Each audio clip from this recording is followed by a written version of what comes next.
And he was really frustrated. Like, you don't do that. You don't, and that's what happens in school sometimes. They just so focus on the theory and the right way to do things, and you're not really free to experiment that much, which you should. You should learn the actual theory in order to actually experiment and break the rules. That's the whole point of music and music production. Hello and welcome to Stock Music Licensing. My name is Tyler Carrizales from stockmusiclicensing.com. So today I want to share with you the one thing I learned in audio school. Now, before I begin the video, I'm an old cat. I graduated back in the beginning of 1997. That sounds quite, I'm dating myself actually by saying this. And I went to a school, an audio school, which is the equivalent of a Full Sail, I guess, in America. And, I was very privileged to go to this audio school, and I learned a lot. And back in the day, there was no really computers for you to practice at home, but just to let you know that I learned so much. But the only thing that it really stuck with me was that it's just so much theory, and especially back in the day. And this school was amazing. Okay. It was an amazing experience. We learned a lot about theory, about frequencies, and there was a fantastic studio where we actually as well do some practice, of course. But there's nothing like the real world experience, like when you are actually with a client working in a studio, which I was fortunate enough to actually get a job before I graduated. And I was in this recording studio really taking clients, and it was an amazing experience. But obviously all that theory that I learned in the school, as within any career, when you go into the real world, that's where you actually say, like, okay, I have to put this into practice really. And all that book knowledge, how can we actually put it into the real world and get results? Okay. I'm the title of this video might seem like it's a little bit negative, I guess, like the only thing I learned in audio school. And I know that things have moved on a lot since then, since 1996 or 1997 up until now. Nowadays, you can actually practice. Like, I believe that you can go to audio school and not only learn what you need to learn, and be in a studio environment, which is fantastic, and be with other students, and just to be in that same environment with other people that want to get into audio. But then you definitely go back home, and even if you have a GarageBand or Logic or Pro Tools, you can actually put a practice apart from what you learn in school. This is something that obviously, as time has moved on, this is something that, yes, I wish back in the day I had a laptop with Pro Tools or Logic, so I can put that thing that you learn in audio school and all the book knowledge, but put it actually in the actual in something tangible, something that you can actually experiment. Because we know that recording and mixing and all of this is really, it's an art in itself. And I remember my very first day in audio school, my teacher was a fantastic teacher. Okay. And like I said, I learned a lot, so this is not a negative video by any means.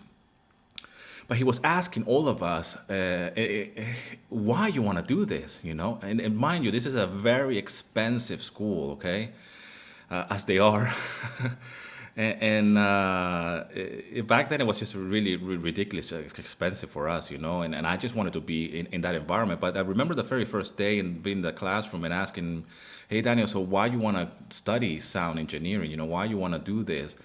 Well, that's a very good question. I was quite young back then, and I have already played in bands. I already studied music. I knew how to read music and theory.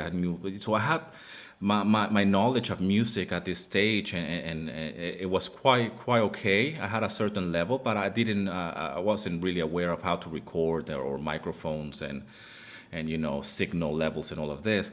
And I remember when he asked me that, Daniel, why you want to study here in this, I'm already in, and, you have to do an exam and all of that, and pass the exam in order for me to be accepted.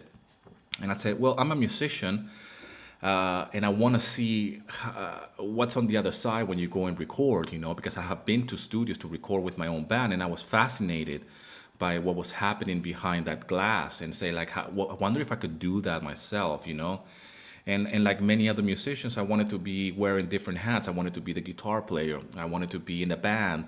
But at the same time, what if I could learn how to record my own music? What if I can produce, mix, and really experiment with with that aspect of music creation, which I was fascinated by it then. I guess the thing is that I'm trying to communicate with this video is that why you want to do what you want to do. That's a very good question. And whatever skills you have and whatever knowledge you have, it's enough maybe to actually to put it's enough for you to have the knowledge. Maybe you can go nowadays online and study and whatever it is, but to actually put it into practice, that's when we're really going to learn. And we're going to take the learning to the next step because we're going to see some results. And I know that is true for me and for you as well, as a musician or as a producer, or as somebody that wants to start selling your music on royalty-free sites or doing stock music. The only way that we're going to learn and we're going to get better at this is by actually composing that track, mixing it ourselves, and really putting it out there and see what's the result. And obviously, this is a process of repetition and really working on our craft. And obviously, when we're doing stock music, it goes beyond just a music production and composition and arrangement. And we're going as well into the part of mixing. We are learning on our own, really.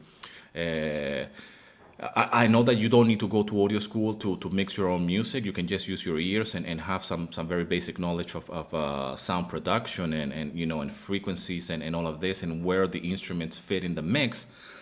But for me, I was, like I said, fortunate enough to go back then when there was no computers and there were computers, but it's not like today that's a standard. If you go to audio school, you have a Pro Tools rig and you just, it's fascinating. But I do remember back then that at some point we had like some kind of like introduction into what it was, Pro Tools back then. I can't remember what version was, but I remember having the booklet of like, this is the next standards, really.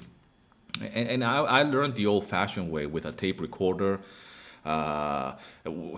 doing edits, like actually just cutting with a razor and putting it with like tape. And I know this is a practice that still has been happening or still being put into practice in recording studios today, like major recording studios. But this is what I had to study, back then, and very old-fashioned way and a very orthodox, I guess. And that being said, that taught me a lot. That obviously, when I went to the digital domain, you can actually see a waveform and cut and paste or whatever and create fades and all of that. It's just so easy, And yes, it's a different medium, and there's always this argument of which one is better. But at the end of the day, it's about how can we get the best results as fast as possible with the knowledge that we have in our heads, and with what we know, and how can we get into the real world and put that into practice. So for me, being in audio school and be able to get a job in a recording studio before I graduated, I was like, holy shit, oh my God, this is amazing. And I actually learned a lot. That's where I actually put a lot of things into practice, like, a lot of mixing. And again, this is in a real console. We were recording back then in those tapes, VHS, the ADAT, very old, only 8 tracks, and you really had to be very creative in order to bounce and do overdubs and all of this. Limitations were massive. There were a lot of limitations. You really have to put in a lot of work in order to maximize. Nowadays, I can just have a session with 30 tracks and no problem of doing a mistake here or there. So I guess the message with this video is that it's like whatever knowledge you have, you can still learn as you go along, but put it into practice, okay? By the time I graduated from audio school and I got my degree in the whole thing, I was already working. I actually was working that day, and the next day I had to show up for work and really be involved in that real world situation really taught me probably more than what I learned in audio school. But I'm still grateful for my experience in that audio school, because it was a lot of tedious work. It was a lot of boring stuff sometimes about frequencies and just learning a lot about effects and time and sound pressure levels and how the wave, the sound travels in the air at a certain speed, depending on the temperature and all of these things that sometimes we don't really need to know this detail. We just want to put it into practice. But again, it's fascinating to have some kind of knowledge, and if you're interested in to investigate a little bit more of the physics of sound and all of that, okay, you can go in and study that. I remember one of the projects that we had was about recording a demo, and we did a demo, and I have to tune my guitars a little bit lower to get a heavier sound. And the teacher just went bananas. He's like, "What the hell are you doing? This is not the way you tune the guitar." He noticed it right away, though. As soon as he heard the demo in the studio, and we pressed play to our recording, he said, "Why does it sound like that?" He noticed that it wasn't pitched down, but the tuning of the guitars and the bass and everything was I don't remember how many steps lower, but it was lower, just to get a heavier sound. Mind you, this is a mid '90s. Going to the late '90s, and he was really frustrated. Like, you don't do that. You don't, and that's what happens in school sometimes. They just so focus on the theory and the right way to do things, and you're not really free to experiment that much. Which you should, you should learn the actual theory in order to actually experiment and break the rules. That's the whole point of music and music production. Learn the theory, learn what frequencies, what instruments have the frequencies of the kick drum, and without over analyzing it, without over obsessing about it, and learn about guitars, frequencies, response, and microphones, and all of that, and the signals and gain staging and all of that. The reality is, let me hear your work. Let me hear what you're producing. Maybe you don't need to know all of that, but whatever you have, the knowledge that you might have, you might be able to create a great result, or the other way around. You might have so much knowledge that in the real world you're not really producing what you should be producing, or you're not happy with the results. So anyways, guys, just a quick video about this, because I've been getting a lot of comments about mixing and mastering. And I'm going to be doing a little bit of more tutorials as well on this, on how I mix my music, my stock music.